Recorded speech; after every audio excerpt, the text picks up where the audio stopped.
فیلمی پێکەنین و بیرچوونەوە لە سیناریۆ و دەرهێنانی هونەرمەند هەوراز محەممەدە.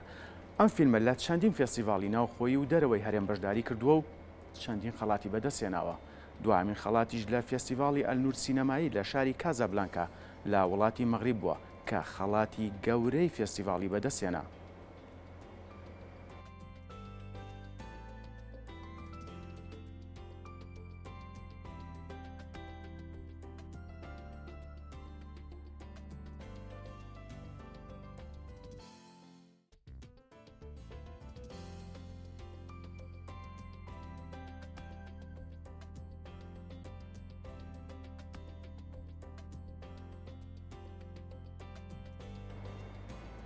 بۆ قسەکردن لەسەر ئەم بابەتە میوانداری هونەرمەند هەوراز محەممەدمان کردووە. کاگە هەوراز بەخێر بیت. زۆر سپاس بۆ ڕەخسانی دەرفەتەکە کاگاکەم جان. سپاس بۆ تۆش، سپاس بۆ ئەم دەرفەتە. کاک هەوراز، ئەمەوێت لە سەرەتاوە باسی دوهامین فێستیڤاڵ بکەی کە خەڵاتت بەدەستێناویش لە وەک لە پێشەچەکە ئاماژەمان پێەیە، فێستیڤاڵی ئەلنوری سینەمایی لە کازابلانکا. زۆر خۆم بە خۆشحاڵەزانم جارێکی لەگەڵ ئێوەی بەڕێز دیدار ئەنجامێمەوە.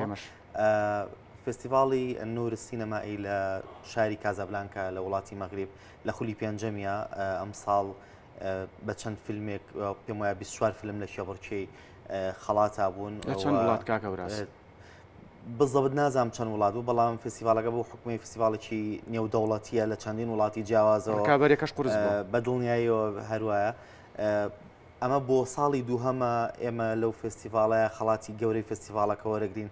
ساڵی پاریش هەر بن بە فیلمی ڕۆژی چوارەم خەڵاتی گەورەی فێستیڤالەکەمان بەدەستێنا و ئەم ساڵیش فیلمی پێکەنین و بیرچوونەوە توانی ڕای لیژنەی داوەران بەدەست بێنێ بۆ وەرگرتنی خەڵاتی گەورەی فێستیڤالەکە و وەک لە با بڵێن خیتامی فێستیڤالەکە ئاماژەیان پێەیە کە ئەوان زۆر خۆیان بە خۆشحاڵەزانن کە دوو جارە لەسەر یەک لە کوردستانەوە فیلمێک ئەڕواتە وڵاتی مەغریب و ئەتوانێت توانایەکی سنووردار ئیتر ئەو توانانی کە لە کوردستان هەیە بۆ شێوەیە. بەڵام دوجار خەڵات لەسەر ئاسی جیهانە باتەوە.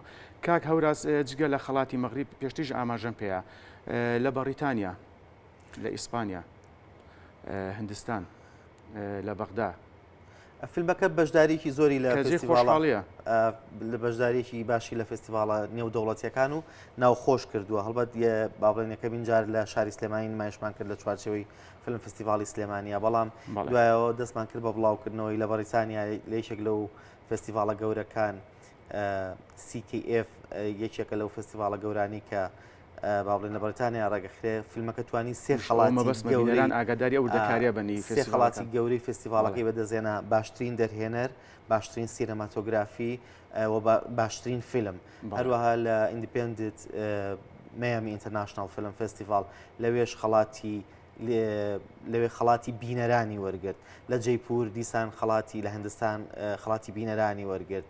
بە هەمان شێوە لە مەغریب ئەمجارە ئەین لە چەند وڵاتی تر بە هەمان شێوە لە ئیسپانیا خەڵاتی باشترین دەرهێنانی وەرگرت فیلمەکە.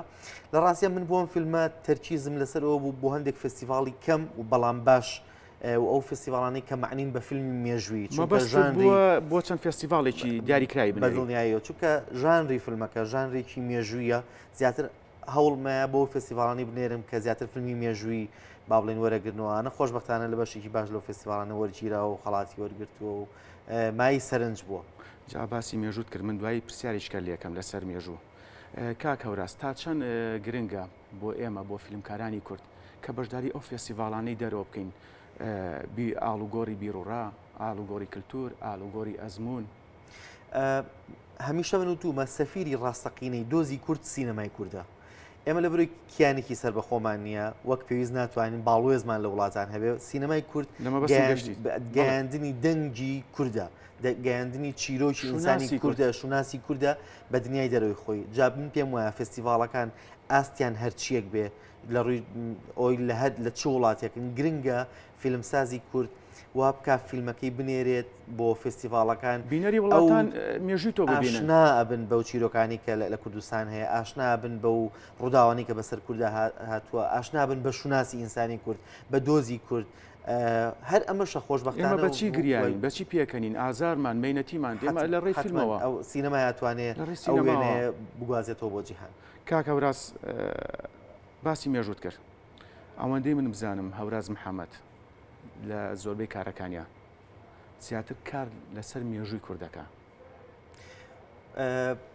بەدڵنیاییەوە ئەم چەند کاری ئەم ساڵانی ڕابردوومان کاری مێژووی بوون چونکە زانی من پێم وایە بۆ ئەوی لە ئێستامان تێبگەینەوێ بزانین لە ڕابردوومان چی ڕوویاوە بۆی بزانین ڕابردوومان چی ڕوویاوە ئێمە میلەتێکین کەمترین ئەرشیفمان هەیە بۆیە هەوڵدان بە دروستکردنەوەی فیلمی سینەمایی لەباری مێژوو بۆ نیشاندانەوەی لانی کەم بۆ خۆمان بزانین لە ڕابردوو چیمان بەسەر هاتووە و بۆ دنیای دەریشەوە بۆی بڵین ئێمە ئەمەین ئێمە شارستانەتمان هەبووە چیرۆکمان هەیە قەدرمان لێکراوە فێڵمان لێکراوە قوربانیمان ئەفسانمان هەیە ئەفسانەمان هەیە شۆڕشمان هەیە تێکۆشاوین یعنی جینۆساید کراوین هەموو ئەم شتانە ڕوویاوە بەنسبەت گەلەکەی ئێمەوە بۆیە گرنگە بەڕای من وەک خۆم وەک هەوراس پێم وایە سینەما ئەداتێکی نووسینەوەی مێژووە و من وەکو فیلمسازێک پێم وایە ئیشەکانم ئەبێ بچێتە خزمەتی ئەو کەیسەوە کە دۆزی کووردە بە ڕوئیایەکی نیشتیمانیانە بزانین کە دۆزیماژەتەدا لە ڕێی فیلمەوە دنیابینەوە لە ڕێی سینەما چونکە لە ئێستا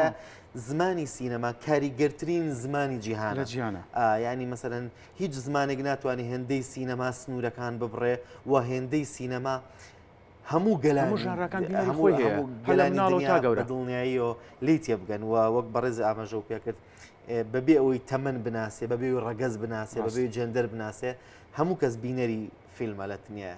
بەڵێ کاک هەوراس من بەردەوام ئەو پرسیارم کردووە تا لەگەڵ هاوڕەکانیشم ئێمە سەرمایی مرۆیی گەورەمان هەیە لە بواری فیلمە چ تەکنیک چ نووسین چ ئەکتەر چ دەرهێنان ئێستا لەکوێی پرۆسەکەیان ئێمە کە ئەم جەدە لە بەردەوام هەیە ئایا ئێمە خاوەنی سینەماین چوینەتە سەر پێ ماومانە یاخود کەوتینەتە سەرسکەکە خاوەنی سینەمای دیاریکراوی خۆمانی سینەمای کوردیمان هەیە بەڵام کێشەمان هەیە لە ڕووی چەندێتیەوە فیلممان کەمە لە ڕووی بەرهەمهێنانەوە فیلممان کەمە ئەزانی کە منەڵم سینەمای کورد پێک نەهاتوە بەتەنیا لە سینەما لە باشووری کوردستان پارچەکانی تری کوردستان بەڵێ ئەو دەرهێنەرانی لە دیاسپۆرا لە ئەوروپاژین فیلم دروستەکەن لەبارەی دۆزی کوردەوە هەمان لە ناو هەمان ڕوتی سینەمای کوردیان بەڵام تاکە شوێنێک کە چاومان لەسەری هەبێت کە فیلم تیا بەرهەم بێت زیاتر باشووری کوردستانە چونکە پارچەکانی تر دۆزی سیاسی دیاریکراوی تایبەتی خۆیان هەیە کە ئاسان نییە فیلم بەرهێمنان لە وڵاتانە بەداخەوە لە باشووری کوردستانیش ئێمە چاوەڕێمانە کرد لە وەزارەتی کللتور وەزارەتی ڕۆشنبیری حکوومەتی هەرێم لە ساڵانی ڕابردووە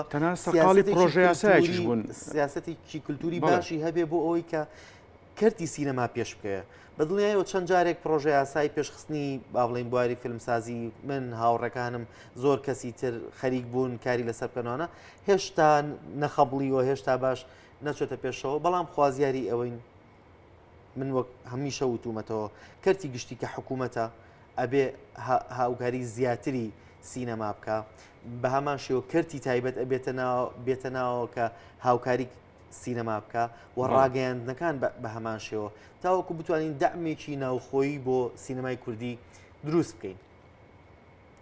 بەڵێ هەوراز محەممەد سپاس بۆم دەرفەتە زۆر سپاس بۆ بەخساندنیم دەرفەتە سەرکەوتوو بیت سپاس بۆ کورسات.